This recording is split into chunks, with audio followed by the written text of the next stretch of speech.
Imagine um pré-tribulacionista pregando a mensagem pré, com todo o conteúdo, com toda a bagagem que ela carrega, 5 anos antes da grande perseguição que houve no tempo de Nero, no tempo da igreja primitiva. Houve ali 10 anos tremendos de grande perseguição. Inclusive foi profetizado para uma das 7 igrejas, para Esmirna.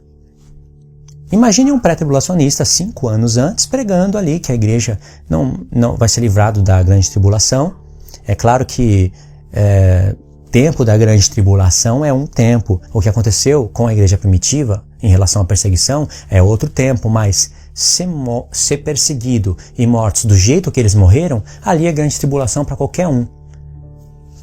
Você não sabe, e nem eu sei, mas imagina você ser pendurado numa cruz, já é terrível, né?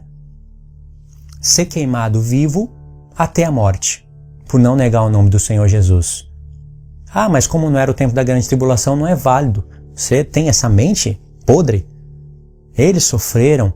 Imagine você ser degolado vivo por leão. Ah, mas não era o tempo da grande tribulação. O tempo da grande tribulação é uma tribulação como nunca houve e nunca mais haverá. Irmãos, essa expressão quer dizer que a grande tribulação vai envolver tantas pessoas, tantas nações. É claro que o epicentro dos eventos vai ser na terra de Israel, como sempre foi, mas vai envolver tantos conflitos, vai abranger um contexto tão grande de nações que realmente nunca houve e nunca mais haverá. Mas a pessoa morrer dessas maneiras, que eu falei para você, falei apenas algumas, isso é a grande tribulação na vida da pessoa. E era o corpo de Cristo, noiva do Cordeiro. Então imagine um pré-tribulacionista pregando essa mensagem que a igreja não sofre, porque a ira de Deus já caiu sobre o Filho, então não pode cair sobre a igreja. É claro que a ira de Deus não vai cair sobre a igreja, mas eles torcem a mensagem falando essas coisas. Então Deus não pode descontar na igreja, não é justo a esposa ser chicoteada, ser maltratada. E esses irmãos que morreram dessa maneira? Então você imagine você pregando isso 5 anos da grande perseguição. Aí depois os pais iam contemplar os seus filhos sendo mortos dessa maneira. Os filhos iam ver os seus pais sendo degolados por leões, sendo crucificados vivos, queimados, sendo decapitados, despedaçados. Mas 5 anos antes tinha um pastor falando que a igreja não ia passar pela grande tribulação, porque não poderia sofrer, porque não faz sentido sofrer dessa maneira que é o corpo de Cristo. Ia ser odiado uma pessoa dessa. Da mesma maneira, imagine 5 anos depois dessa grande perseguição, se levantar um pré-tribulacionista pregando a mensagem com todo o conteúdo que ela tem, a mensagem pré deles. Ia falar, cala a boca, falso profeta, você não viu o que aconteceu 5 anos antes? É isso que eles iriam falar. Isso é a vantagem de você ser um pregador pós. Essa é a vantagem, porque os pós-tribulacionistas estão em vantagem em quase tudo no que diz respeito a esse ponto. Não estou falando de outros pontos, mas estão na frente. Um pós-tribulacionista que for surpreendido por um arrebatamento pré, ele não vai chegar no céu.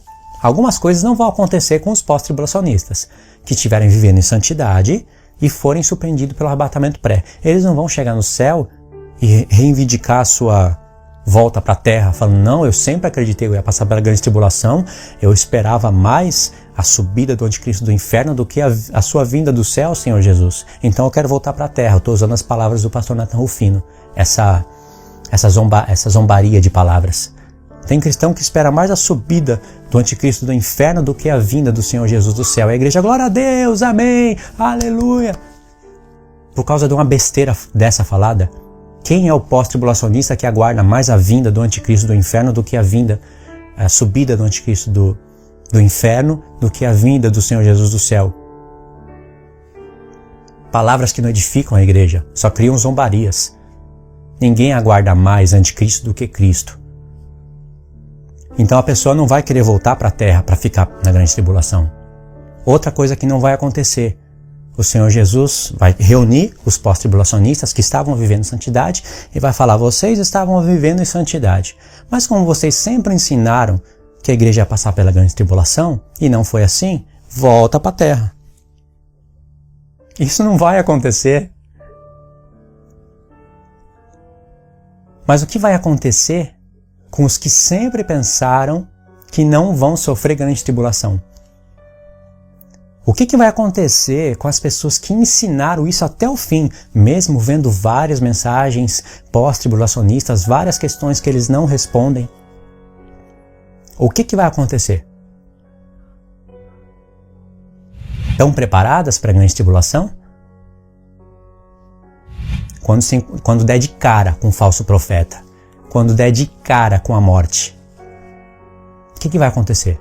Então, um pós-tribulacionista está em vantagem. Ele está em vantagem tanto pela lógica, que isso que eu estou falando para vocês é lógica, tanto pelas escrituras. É claro, irmãos, que eu, sendo da linha pós-tribulacionista, não sou bobo. Eu sei que muitas pessoas que passaram a vida pregando que vão passar pela grande tribulação, se chegar esse momento na vida delas, podem ser que elas percam a esperança, pode ser que elas aceitem a marca da besta, podem ser que elas vão seguir o falso profeta e neguem a Cristo. Ao passo que muitos pré-tribulacionistas se convertam ali de todo o coração e sejam preparados por que der e vier, porque nem todos vão morrer, nem todos vão passar por essa perseguição, mas nem todos vão ficar livres. Isso sempre foi assim na igreja. Entendeu? Então eu não sou bobo de afirmar que os pós estão mais preparados, então por isso eles vão ficar mais firmes na grande tribulação, porque vai ocorrer o contrário. Só que pela lógica, quem está mais preparado vai poder estar mais de pé diante do Senhor Jesus. Quem está mais preparado, pela lógica, mas não é uma lei, pode ocorrer ao contrário também, e eu creio que vai ocorrer. Entendeu? Então quem é que está mais preparado, um pré ou um pós? Quem é que está em vantagem? Um pré ou um pós? A linha pós-tribulacionista. Raramente, ou quase nunca, você vai ver um pós que estudou as escrituras com mais frequência, que analisou mais ali os profetas, os apóstolos e falou, peraí, não faz sentido, eu vou me tornar pré. Raramente você vai ver. Eu já vi aí um caso e não acreditei nisso. Mas ocorre. Mas você vai ver isso todos os dias, praticamente, ou todas as semanas, sei lá, todos os meses, vai. Você vai ver pessoas que eram pré, mas ao ouvir a palavra de Deus, com mais explicações, com mais detalhes, com mais conexões, abandona a linha pré e se torna pós. Tá bom, irmãos? É isso daí. Não sei se eu esqueci de falar algum assunto no vídeo que eu falei que ia falar e não falei, mas se eu esqueci, eu vou estar fazendo isso em outros vídeos. Tá bom? Segue os links que eu vou deixar para vocês aí no final do vídeo. Se inscreva no canal se você não tiver inscrito, compartilhe esse vídeo. Se você segue o canal do Pastor Natan Rufino, pode compartilhar esse vídeo com ele tranquilamente. E aí a gente vai se falando, vai ajustando aí os erros que a gente pode ter cometido para ficar mais perto da revelação das Escrituras. Deus abençoe a sua vida, em nome do Senhor Jesus, e a gente se vê nos próximos vídeos.